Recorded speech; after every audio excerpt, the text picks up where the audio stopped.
Hello friends, and not yet friends, welcome back to another What I Ate Wednesday full of fantastic vegan meals, plus I got to try a bunch of new vegan treats, thanks to Thrive Market, who I'm partnering up with for this video. If you're new, Thrive Market is the best online store where you can easily find tons of premium vegan goodies, and if you have other dietary concerns or you only want to shop organic or kosher or fair trade and things like that, you can do so easily. They buy direct so they can offer really great prices to their members and ship fast straight to your door. Such a good way to make life easier.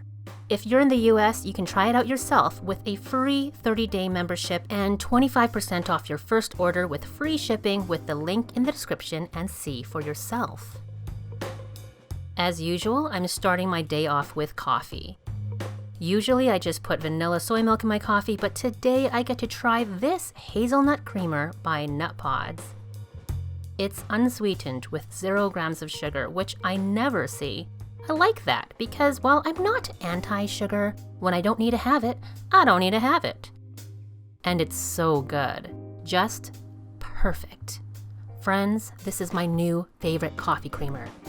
If you've already clicked that link in the description and you're shopping as you're watching, add this to your cart right now. It is so good. Later, I had CONGEE, aka jo, made with brown rice and lentils. For those new to CONGEE, it's just a rice porridge that's popular all over Asia. I grew up with it, but always with white rice. This version has much more protein and fiber to keep me full longer, plus it tastes amazing with all these toppings. But actually this morning I took it out of the freezer. While I'm heating that up, let me show you how it's made. Start with a cup each of uncooked brown rice and lentils, rinsed thoroughly. Then for flavor, a few scallions sliced lengthwise, just the white parts. Normally I'd add an inch-long hunk of ginger, but I'm out, so it's ginger powder this time. And salt. Then add a bunch of water or veggie broth. Take it to the stove if you're not there already and get that water to a rolling boil over high heat. Then turn down the heat so you get a steady simmer. This keeps going on for an hour and a half, which I know it's a really long time. So do this when you have time to stick around in the kitchen with a book, a podcast, or a friend to keep you company.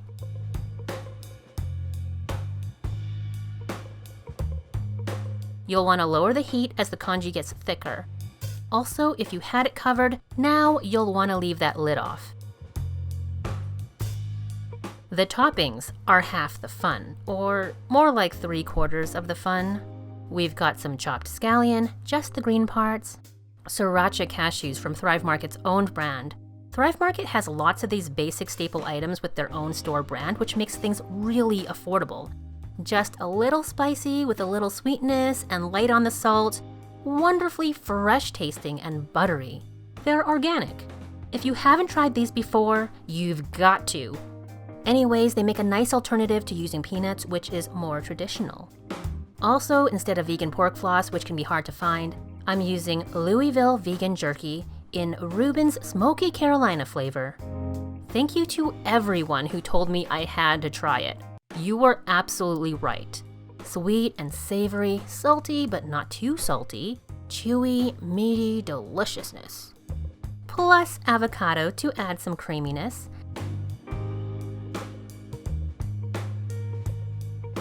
And a touch of fragrant sesame oil. Leave it out if you don't do oil, but if you do, it adds a lot of flavor. I love these different textures and flavors together. A bit of freshness from the scallions, creamy avocado, spicy cashews with that bit of crunch, and chewy vegan jerky. And it looks great too. Well, it looks great, then I put the rest in containers. I had to try these pretty soon after breakfast. Not because I was hungry exactly, but just seeing them there made me want a snack. Vegan Rob's Brussels sprouts puffs. They basically taste and feel like non-cheesy cheesy puffs. Do they taste like Brussels sprouts? Not really. You get onion and garlic and nooch though. Would I buy them again? Probably not. I'd like to try another flavor though. Let me know if you've tried this brand and which ones you've liked or disliked. Why should I make more mistakes when I can learn from your mistakes? You know what wasn't a mistake though? These love truffles from Lulu's Artisan Chocolates, made from wild harvested heirloom Ariba unroasted Ecuadorian cacao. Well, that's different. This dark chocolate is fruity, reminding me of dried cherries, but not actually cherries, if you know what I mean.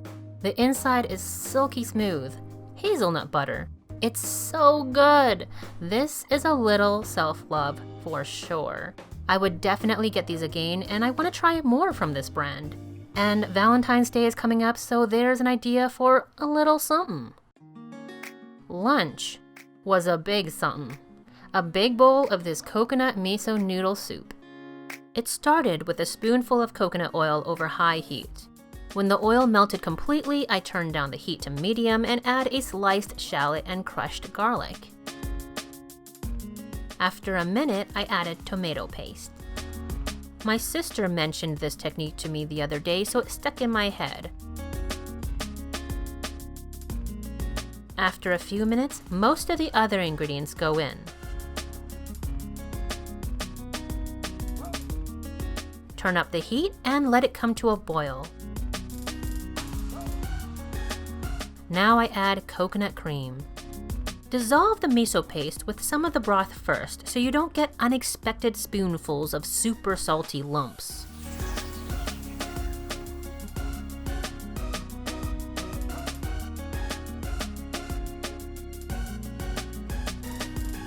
And that's it! 4 big servings of coconut miso soup. This was so perfect. The noodles, creamy coconut broth, saltiness from the miso, delicious veggies that really hold that flavor. I could swim in this stuff, but I don't. I don't think that's hygienic. But what I'm trying to say is, maybe add a can of coconut cream to your cart. You know what else you should add to your cart? This delicious Korean barbecue sauce. For this scrumptious, steaming hot rice bowl that is ridiculously easy to make. While your rice is cooking and your oven is preheating, prep a baking sheet and dump on 3 cups of frozen veggies. I'm using a mix of broccoli, cauliflower, and carrots. Add chickpeas or other cooked beans. Drizzle on some of that Korean barbecue sauce. And a tablespoon or so of olive oil. I also like adding a tablespoon of nooch and a generous pinch of white pepper. Massage everything thoroughly so that all the veggies and chickpeas get coated, but quickly so your hands don't freeze off and die. Pop that into the oven at 450 degrees Fahrenheit for 30 minutes or so. In the meantime, prep any other toppings you'd like. Soon, everything will be ready to assemble.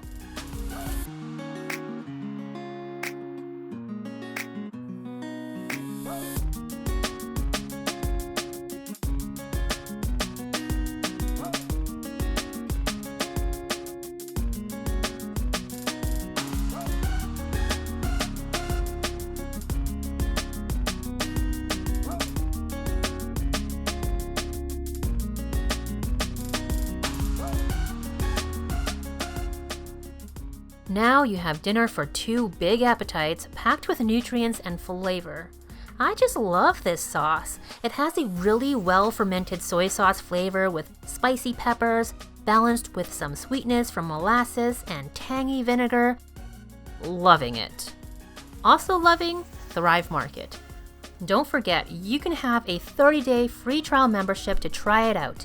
You're going to save with those wholesale prices, which are often 25 to 50% less than retail. Save with this offer for 25% off your first purchase on top of that, and free shipping right to your door.